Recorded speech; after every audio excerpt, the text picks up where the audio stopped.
Real quick before we get into today's video, just want to thank all the people over on Patreon for all their support, because without their help, the upgraded content that you see on the channel, that you really see in the video essays and a few of the lore discussions, would not be possible without their help. Obviously, the YouTube membership filler arc is still ongoing, but I can say over on the Patreon that you get sneak peeks of videos months in advance. Patrons also get priority on the Q&As. Every 3 months we do an anime and manga haul, and I give away a lot of good goodies in that. And it's also just really cool to talk to you guys in the DMs, and if some of you guys have theories that you want me to talk about on the channel, obviously I will talk about your theories. Just send them to me over on the Patreon. But with that being said, let's get into the review. Yo, what's going on, everybody? It's your boy Naruto Explain here, bringing you guys a review for Boruto episode 226. And now that Boruto episode 226 is done and in the books, as always, we got a lot to talk about. So obviously, I know there are going to be a lot of you guys who are very disappointed with the opening. That Boruto versus Mitsuki was teased at the very beginning and they didn't make it in time. I told you guys for the last few weeks, I really thought that this was going to be the case, simply for the fact that in the Boruto manga in chapter 58, Sarada was the only one who was being referred to as a team captain, and because of the way that Sarada was behaving and acting, it really came across like she had become a Chunin. That was the whole point of these Chunin exams. So Boruto and Mitsuki getting promoted didn't make any sense right there. So as much as it sucks that we didn't see Boruto versus Mitsuki, at least not in an official match, we got a tease at the end of the episode, all this made sense. So unfortunately, Boruto and Mitsuki were a byproduct of plot progression. Now, when it comes to the Denki versus Tsubaki battle, Samurai versus Science, this fight is a lot deeper than I think a lot of you guys realize. And I will say this, there is a reason why I dropped my The Rise of the Scientific Ninja Weapon Tool video before this episode came out, because I want to get out ahead of this. If you've not seen that video, if you've watched this episode, go back and watch that video. I'll leave it in the end credits of this video here. I specifically talk about how ninjutsu and ninja tech is something that Naruto, Sasuke, and Kakashi, 3 legendary shinobi, have said that it needs to be something where you don't overly rely on one or the other, but instead the ninja of the future, they're going to have to blend ninja tech with ninjutsu, but they cannot forsake their own ninjutsu training. I don't want to go too far into it, but I will say Denki was an embodiment of it, and I'll explain to you guys how. For further intel, watch that video. So now that the cheat plug is out of the way, what I love about the whole Denki versus Tsubaki battle is everybody went into it, including Sai and Shikamaru. They went into the fight thinking that Tsubaki was a heavy favorite and that Denki, while he shouldn't be underestimated, essentially they were betting on Tsubaki. And what this fight ended up serving is confirmation that Naruto's gamble on ninja tech was absolutely correct, because everybody went into it thinking that Denki could only rely on his ninja tech and not his own ninjutsu.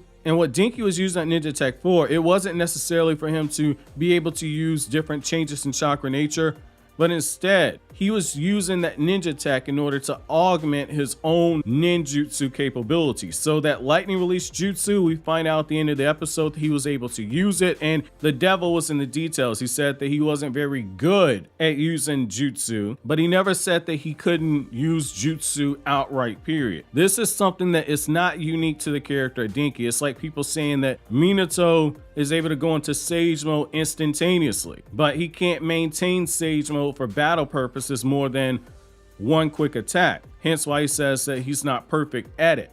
It's the same thing with Denki when it comes to his changes in chakra nature. He's able to use it, but he's not able to use it for long periods of time. But using that ninja weapon tech that Denki created, it allowed him to augment his change in chakra nature, in this case lightning release, to a level to where he was doing some very impressive stuff. So I want to highlight and stress something that I really feel like a lot of people downplay in the Boruto era. Adding a change in chakra nature to your arsenal is very advanced stuff.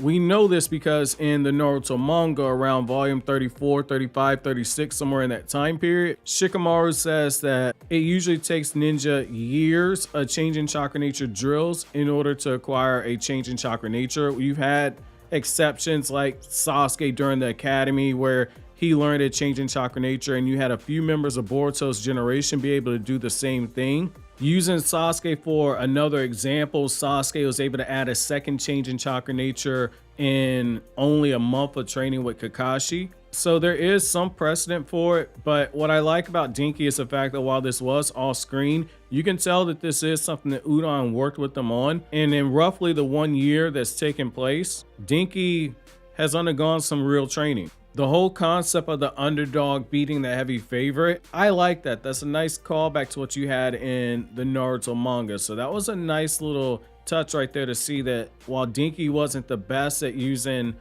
changing chakra nature on his own, he was still able to use it and use it in a way to where he knew he only had 1 or 2 shots using changing chakra nature, but he maximized it and he used the information that he gained from using the ninja tech as a way to do so, which goes back to Naruto's intent, which is to help those shinobi by allowing them to feel the sensation that comes from wielding high-level jutsu and to take that and incorporate it into their muscle memory. That way, when they use their own ninjutsu training, they're able to take themselves up to a different level in a battle situation. Again, this is why I say, if you read a lot of the novels, a lot of stuff that people complain about, like in situations like this, it becomes a lot more clear and there's a lot less room for you to be complaining about it because the answers are out there. This isn't the first time that anime or manga has referenced stuff in the novels. This won't be the last time either. And to build on that even further, Denki's scientific ninja weapon tech suit that he has,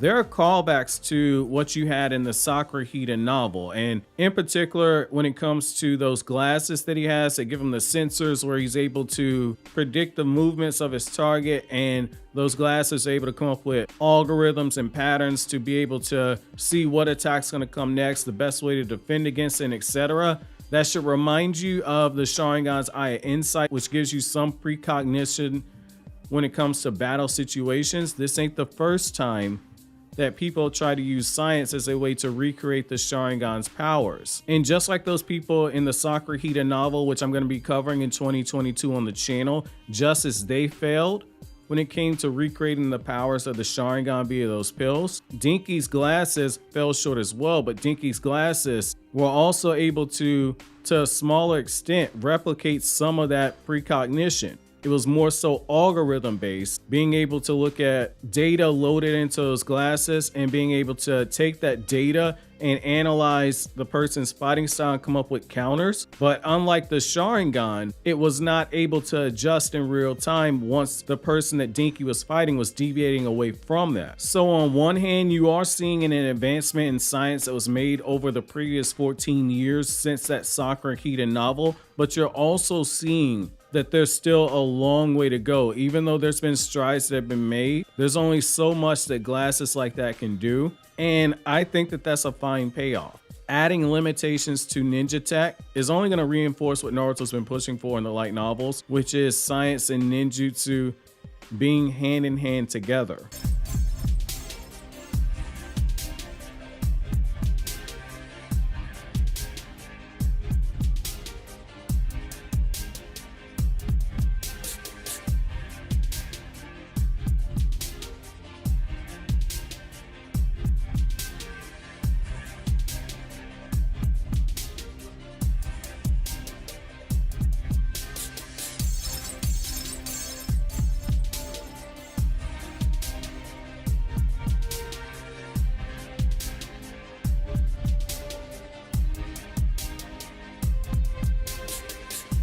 And as Sasuke said in the Sasuke Shinin, the Teach His Star People novel, which I cover here on the channel, whatever ninja in the future is able to find that perfect balance, a ninjutsu enhancing their own jutsu, that's going to be the ninja of the future. That's going to be the ninja of the future who's able to protect the village, which is why he stresses to Boruto and Team 7 that it's important not to forsake your own ninjutsu training. And you saw that with Denki, where Denki, just like the car inner members and just like Kawaki, tend to rely too heavily on their scientific ninja weapon tech. There are just some things that you can't replace with ninja tech that an actual shinobi could do. A great example is how Tsubaki at the last second was able to follow a primal instinct that a bigger threat was coming with Denki's lightning release jutsu, and she was able to get out the way at the last second. You can't replicate instincts with ninja tech,